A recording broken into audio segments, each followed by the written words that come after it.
Philippines is one of the most disaster-prone countries located along the boundary of major tectonic plates. It is regularly impacted by floods, typhoons, landslides, volcanic eruptions, and droughts. Because of this, we are all aware of the heightened risk of earthquakes. It took us spontaneously, but it's nothing unexpected anymore unless it's massively devastating. Well, there isn't much that we could all do to prevent natural disasters from occurring. We can, however, prepare ourselves to power through such calamities. Earthquakes can strike suddenly and without warning. The importance of preparing ourselves for disasters is universal. Emergencies can happen anywhere, anytime. But how is disaster preparedness achieved? According to Nop Utap, a student nurse, there are three phases of earthquake that you have to be prepared. It is the before, during, and after the event. Before an earthquake, there should be an escape plan. This includes knowing beforehand where to seek cover, all the exits, and the meeting place. Create an exit plan or evacuation plan and discuss it with your family.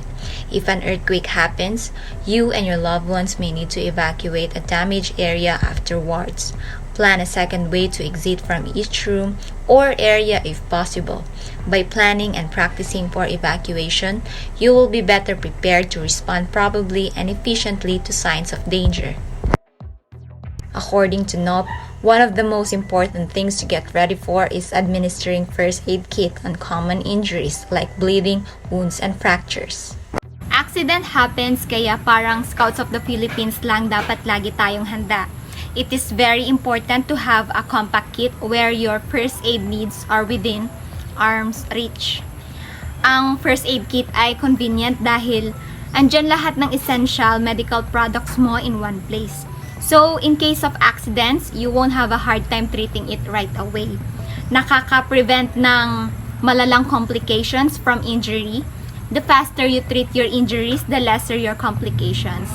Always put on your mind na hindi lahat ng kasama mo ay laging handa katulad mo. Your first-hand kit may come in handy when they need a helping hand, especially sa kids and matatanda na prone to injuries. Carrying a first-hand kit on hand is also essential, she adds. A basic first aid kit must contain plaster, sterile gauze dressing, bandages, alcohol, free cleansing wipes, and other necessities in treating injuries. It is also best to prepare cough medicine and painkillers such as paracetamol, aspirin, and ibuprofen. It is also important to secure hazard in your home. Make sure to inspect heavy furnitures, heavy pictures, and surrounding for any possible hazard and secure them if you can. Remember, any objects can move, fall, or break during an earthquake. Shutting off utilities including gas, electricity, and water. Teach your family when and how to shut off utilities.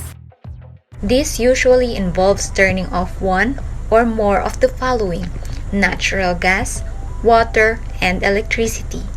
Disasters such as fires, flooding, earthquakes, or power outages can happen without warning. When confronted with a disaster, it's important to shut off utilities in your home to prevent further damage. Natural gas, water, and electricity can make life pretty comfortable. Without them, there'd be a few less warm meals and evenings by the fireplace. But in the wake of the natural disaster like an earthquake, those tools of comfort become a potentially serious threat to health and well-being. Leaking natural gas is a major source of the fires after a disaster. And make sure your cell phones are always charged and emergency numbers are saved. Mobile technology increases accuracy and compresses time. Nowhere is more effectively employed than before, during, and after a natural disaster. When an earthquake occurs, drop whatever you are doing or whatever position you are in. Immediately drop down to the floor, find a sturdy piece of furniture and take cover under it. This position protects you from falling, but still allows you to still move if necessary. It is important to protect your head and neck with your arms. You can use a hard material such as basketball or even a cooking pan. or anything near you to protect your head. Hold on to the sturdy piece of furniture and prepare to move with it until the earthquake stops or when all the other objects have stopped moving. If there's no shelter nearby, get down on an interior wall or next to low-lying furniture that won't fall on you. If you're inside, stay inside. Do not run outside or to other rooms during an earthquake. You are less likely to be injured if you stay where you are. To reduce the chances of being hurt, take the following actions. If possible, within a few seconds before shaking intensifies, quickly move away from glass, hanging objects, bookcases, cabinets, or other large furniture that could fall. Watch for falling objects such as bricks from fireplaces and chimneys, light fixtures, and wall hanging. Wait until shaking has stopped, evacuate to a safe place, stay together, and don't talk, don't push, don't run, and don't turn back.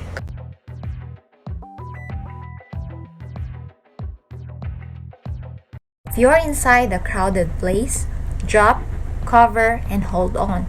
Do not rush for the hallways. Others will have the same idea that could cause an accident. Stay as safe as possible during an earthquake. Be aware that some earthquakes are actually foreshocks and a larger earthquake might occur. Minimize your movements to a few steps to a nearby safe place and stay indoors until the shaking has stopped and you are sure exiting is safe.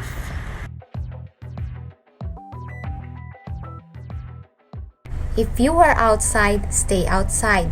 Move away from buildings, utility wires, and fuel gas. Go to an open area away from trees, telephone poles, and buildings. Once you are in open area, get down low and stay there until the shaking stops. The greater danger exists directly outside buildings, at exits, and alongside exterior walls. Carry a whistle so that you can notify rescuers of your location if you got stuck inside a collapsed building, or use other noise-producing items like cooking pan or pot. Here's what you do when you are driving. It is likely that you may not recognize earthquake shaking at first. You may think that there was a bump in the road or perhaps that you have a flat tire or engine trouble, but quickly may notice people on the street reacting, other cars slowing, or see that lampposts or street signs are shaking. Cautiously slow to a stop if possible at the side of the road. Do not stop traffic. Avoid overpasses, bridges, power lines, signs, or other hazards that may fall. Once you are in a safe place, set your parking brake and wait for shaking to stop.